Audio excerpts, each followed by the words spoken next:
Hey kids, it's Darnell here, and I've got DJ! DJ's in here. DJ, what's one of your favorite parts of Kids Church?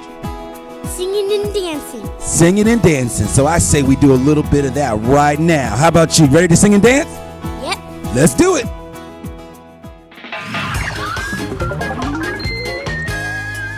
Hello, friends. Guess what? It's time for church right now. I'm glad you're getting to worship God together as a family. I'm so excited we get to have church today. Every day when we get together for Crosstown, we start with our everyday song. Can you jump up on your feet and sing it?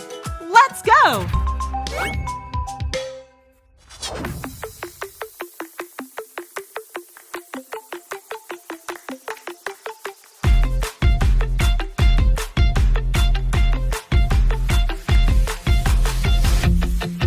Every day I'll choose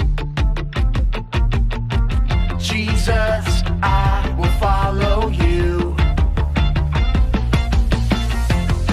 'Cause there's a world outside that can't seem to make up its mind.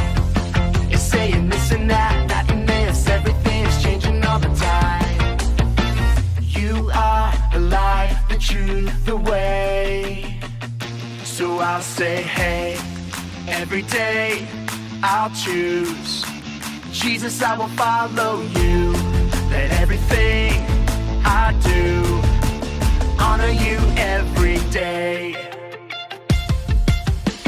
I'll trust and obey every word you say, 'cause I know that you love me. I'm following your way every single day. I wanna be who you want me to be. You are the light, the truth, the way. So I'll say, hey, every day I'll choose Jesus, I will follow you. Let everything I do honor you every day. Every day I'll choose Jesus, I will follow you. Let everything I do honor you every day.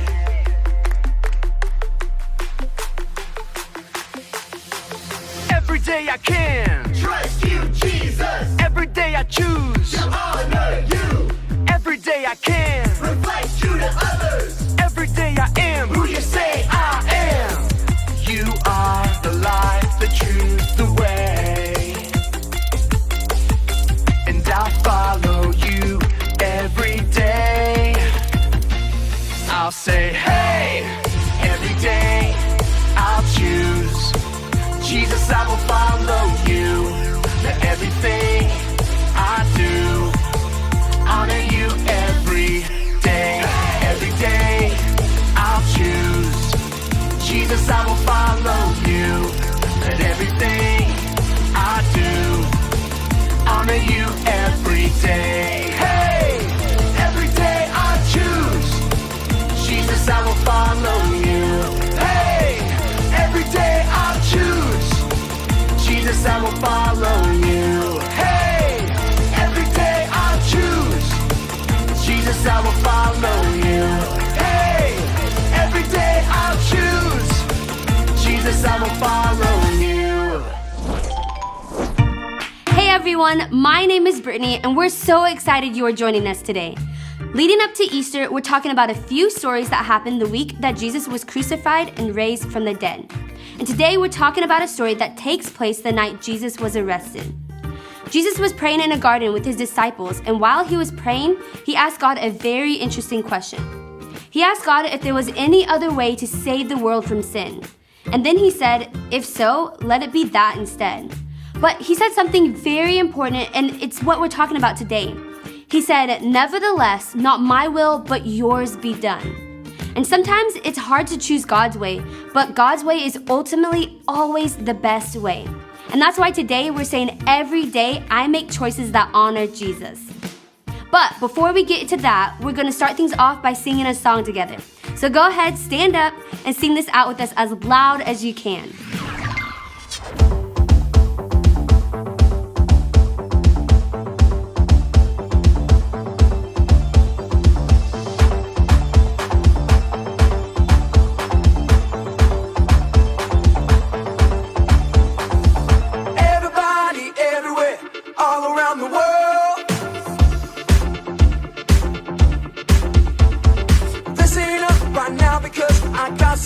say, and it will be heard. I made up my mind, not afraid to show. That's right, gonna leave the past behind, gonna let the whole world know I am who God says I am. Let me tell you that. I am who God says I am. I am forgiven, I am a winner, I have been chosen. Jesus, I am yours. Jesus, I am yours. Forever. Jesus, I am yours. Forever. I am, Jesus, I am yours. Woo!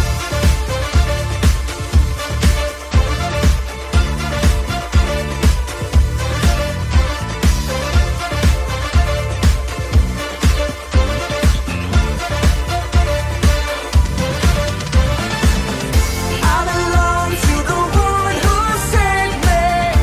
I belong to the one who gave his life.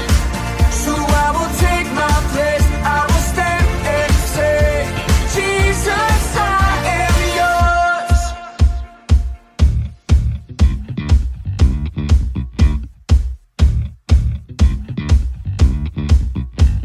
I am who God says I am. I am who God says I am. Let's go. I am who God says I am. I am who God says I am. I am who God says I am. I am who God says I am. I am forgiven. I am a winner. I have been chosen. Jesus, I am yours.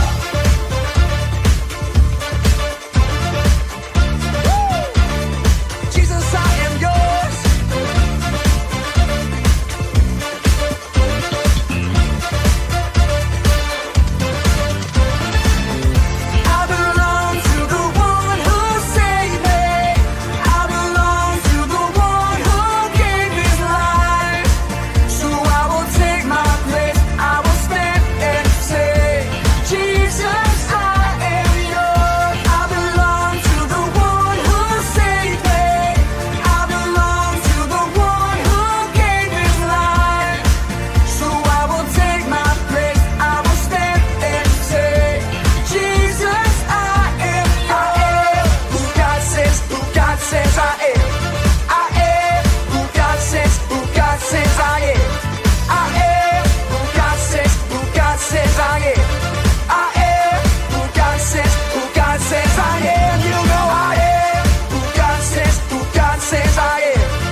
You guys sounded so great. Thank you for singing with us.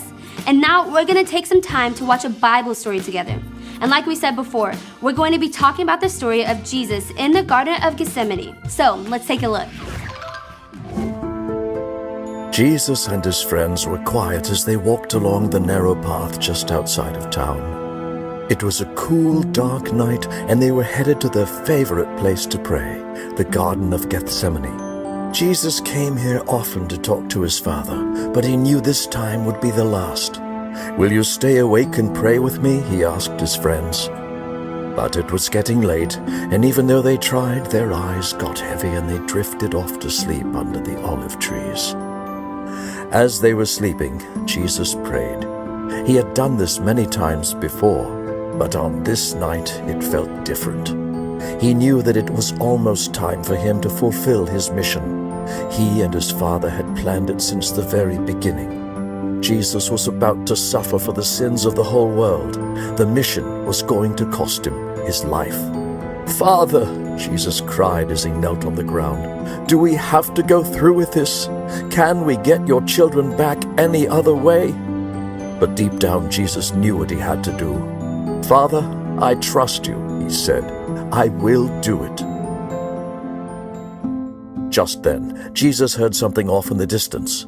He looked up and saw torches flickering in the darkness. There was an angry crowd of people heading right towards him.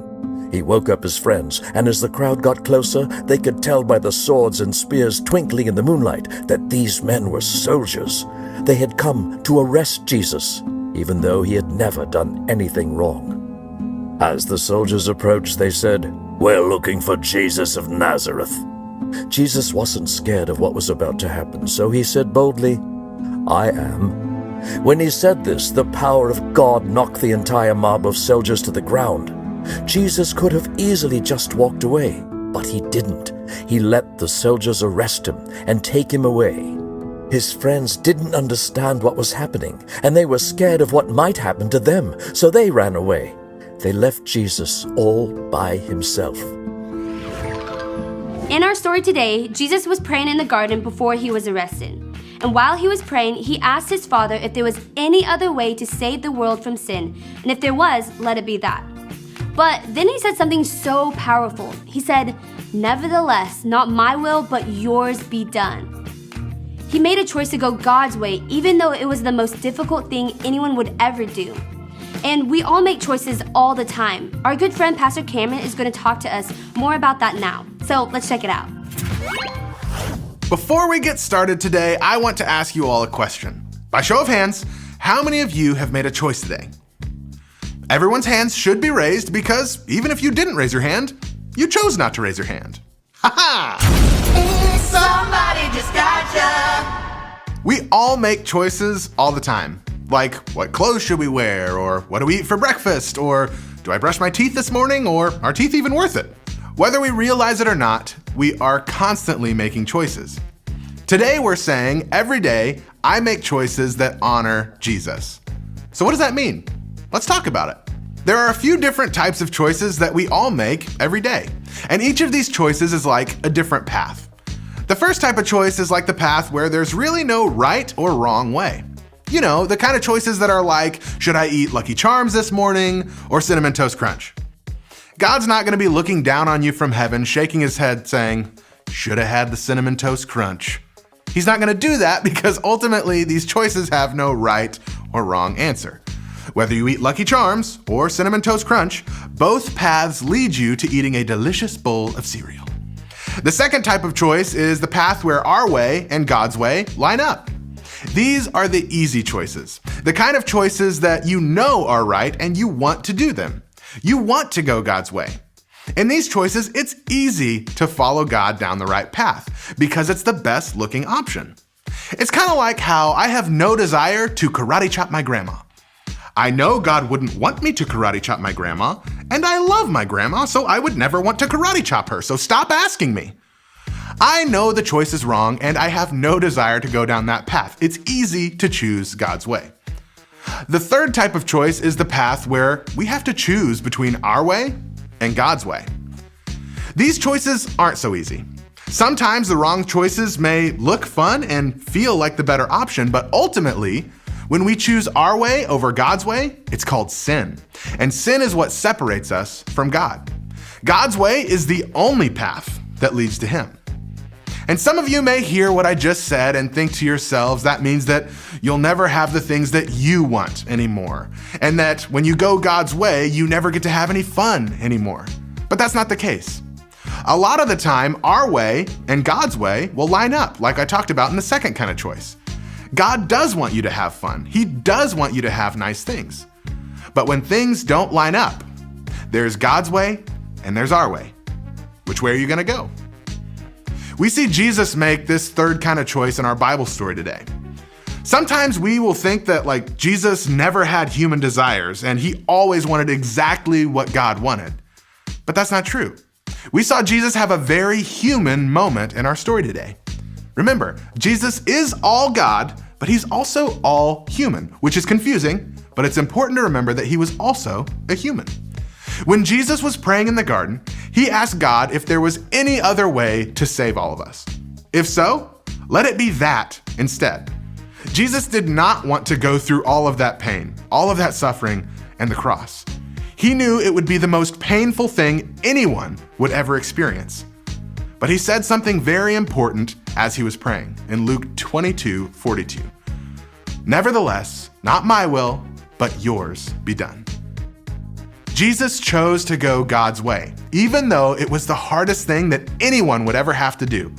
He did it because he loves us so much, and he knew that it was God's will for him to take the sins of the whole world on himself so that we could be a part of God's family. If Jesus was willing to do that for us, shouldn't we be willing to make choices that honor him? When we're faced with a choice between our way or God's way, are we willing to say what Jesus said? Not my will, but yours. Not what I want, but what you want. In John 14:15, Jesus said, "If you love me, you'll keep my commandments." Do you love Jesus enough to make choices that honor him? Jesus loved us enough to go God's way and make a way for us to be a part of his family. Our response should always be to do exactly what Jesus did. Because of our love for him, we should go God's way over our way. And when we do that, we're making choices that honor Jesus. Pastor Cameron talked about how there are times in our lives when we have to choose God's way over our way, and that can be tough. But God's way is always the best way because it's the only way that leads closer to him. So as this video ends today, I would encourage you to talk with your parents or small group leaders about this question. Is there somewhere in your life where you're going your way instead of God's way? If so, what is it? So that's it for this week, and remember that every day we should make choices that honor Jesus. So thank you so much for joining us, and we'll see you next time. Hang on, friends. We've still got a Bible verse to learn. Everything we learn at church can be found in God's Word, the Bible. Today's verse is found in Titus 3:1. Be ready to do what is good. Jesus was ready to do what is good, wasn't he? Now, you say it after me. Ready? Titus 3:1. Be ready to do what is good. Way to go, friends! Now you can practice that at home and talk about these questions with your family. Bye-bye!